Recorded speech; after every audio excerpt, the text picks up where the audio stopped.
Welcome to A Better HR Business, the podcast that looks at how HR consultants and HR tech firms grow their businesses and how they help their employers to get the best out of their people. Remember, for show notes and downloads, go to www.getmorehrclients.com/podcast. That's getmorehrclients.com/podcast. Okay, let's get started. Hello, welcome back. Nice to have you along, and I'm flying solo again today. I wanted to share an interesting question. Pops up in my mind from time to time, and it's such a powerful question to help you reflect on your business and where are you going with it? What would you change about it? And it's very helpful to help you step back and look at it from the big picture rather than saying, well, what do I say in this email, or what should I stick on this post, or is this particular ad working in Google Ads or whatever it may be. It's a bigger thing than that, and looking back and reflecting in the helicopter view, as they say. And that is, if you sold your business, what would a new owner change about the business to make it more successful? If you sold your business, what would the new owner do to make it amazing and make it much more successful? What would they do? Now, where does this come from? Near where I live, there used to be a corner store, or I call it a newsagent. It would sell the newspapers and the milk and bread and not much else more than that. Pretty dusty old place. You wouldn't really want to go in there unless you'd run out of milk, let's put it that way. And a number of years ago, it got purchased. Some new owners came in, they bought it off that owner, and wow, did they convert it. They completely changed their business. And so they put in a whole fresh new design, new decor, fresh coat of paint, new branding, new logos. They added whole new product lines. So they gutted out the store, put in a whole food counter, hot sandwiches with an amazing chicken and pesto sandwich, I must add.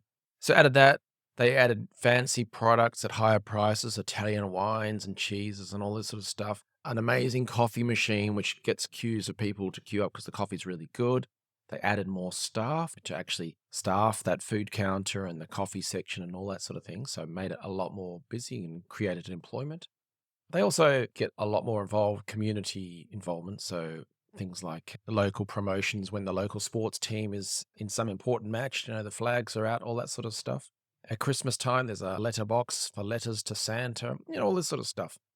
But the point is, I always think when I drive past that place, what would the previous owner think about it? Going, wow, I could have done so much with that, or I could have done it differently, or that's fine. I did what I wanted to do and enjoyed my life, and I'm happy for them. But it's a very, very different business. So if you sold your business, your HR related business, to another person or a company, what would they change about it to make it more successful? So would they give it a fresh new look? Would they change the branding, the logos, the website, all that sort of stuff? Would they add new services and products? So are there things that are missing from your product line or service line? Would they remove products and services? And that's actually probably more common than you think, is going that path of removing products and services to making it a lot more simple, a lot clearer for customers and clients, for people to understand the business so they don't have to look at a whole massive menu of options. It's really easy and simple. And so would the new owners potentially change the structure of the products and service, such as adding tiered packages and things like that, or maybe adding introductory levels as a taster to your full services or products, things like that? Would they increase the prices? And to be honest, that's probably the first place that they would start, because most businesses could increase prices. It's just the nature of doing business. So would they increase prices? And certainly if you were bought by a private equity firm or something like that, that would be one of the first places they would look at and first things that they would change. Would they decrease the prices? Are your pricing, are your prices just crazy? Who knows? But that's an option. I suspect it's less likely, but would they decrease prices? Would they add staff? Would they remove staff? Would they move to an outsourced model? Would they move to an in-source model? Would they look to break it up into smaller pieces and sell it off like, Gordon Gekko in Wall Street?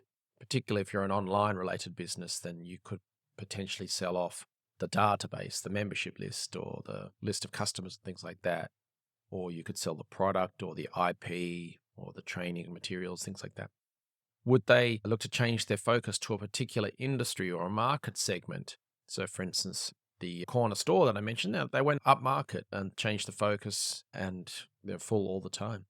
Would they focus on consulting projects, or would they focus on recurring revenue, or would they focus on product sales or training, or would they try and get for the entry level product and then make more money on the back end sales? A bit like when you buy a car and they try to sell the maintenance and ongoing support, that upfront purchase and then a retainer product or a retainer service.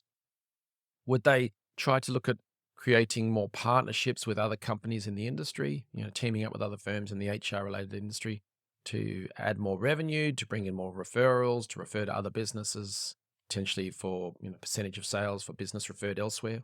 So would they look at doing partnerships and things like that? Would they be looking at creating more thought leadership to raise the profile of the business? Have you been sort of hiding under a bushels, hidden away, and not many people know about your business, even though it does wonderful things? Perhaps by raising the profile through thought leadership, that may be a way of generating greater sales and profile and profitability for the business. Would they look to add technology such as HubSpot or other marketing tools? There's all sorts of them out there. Would they look to improve the flow and the process and the management of the business through those sort of tools? Would they add more paid advertising and promotion? You've got options like LinkedIn ads, Google ads, Facebook ads, or buying spots in promotional HR media, all sorts of things, buying stands at trade shows, all that kind of stuff. But would they be looking to scale up and extend the reach of the business by doing paid promotion rather than just sticking stuff on LinkedIn or sending newsletters and hoping that that generates enough interest? So they might be looking to scale it that way. Would they productize or systemize your business with a view to reducing their involvement in the running of the business? So private equity, they might cut costs or increase prices or strip out customer segments and only focus on the high value customers, all that sort of stuff. But equally, someone else who buys the business might be either on the edge of retirement or wanting to have a couple of different businesses in a portfolio, and they want to be not very much involved at all, in which case having things productized or very well organized and structured so that they don't need to be heavily involved in the day-to-day management of the thing. So they might look at that. Or would they try and get the systems in place for the business with a view to selling it quickly? So not just about removing themselves from the day-to-day running of that business, but would they be seeking to have it running so smoothly that they could then sell it as a going concern to another company? So if you think back to Gordon Gekko, he was, breaking stuff up, but perhaps they want to add value, get things organized, getting it running really, really well, and then selling it on. But there's no way that Gordon Gekko's in there running an HR related business. So a buyer or a private equity firm, whatever, if they're looking to buy a business, they do not want to be in their day-to-day, let's say. So getting those organizational systems in place would help them sell that as well and help you sell it if that was the case. But you see what I mean? There's all sorts of things that can be done, but none of them were looking at what color is the website page or what headline shall I use today on LinkedIn and things like that. But I always think about it when I drive past that corner store and now see it as a thriving gourmet store, cafe, people queuing up. The staff are always happy, smiling, so there's a great atmosphere. The owners have done an amazing job to create a great business, but a great culture in there. And it really helps to stand back and look at your business from the outside, like you were driving past your old corner store or your old HR related business. Drive past and look at your old HR business and say, well, if a new owner came in, took it over, what would they do? Because if you're asking yourself that kind of question and stepping back and not just stuck in the weeds and looking at the detail all the time, which is fine, we have to do it. But you might think perhaps there are different ways of structuring the business to unlock value that don't necessarily require huge capital outlays or huge amounts of time and things like that. Perhaps it's just a structuring it in a different way solution to add value, to create a better business, to perhaps create a better lifestyle for you. There's all sorts of considerations and everyone's different. But looking at it from this sort of big picture view can really help.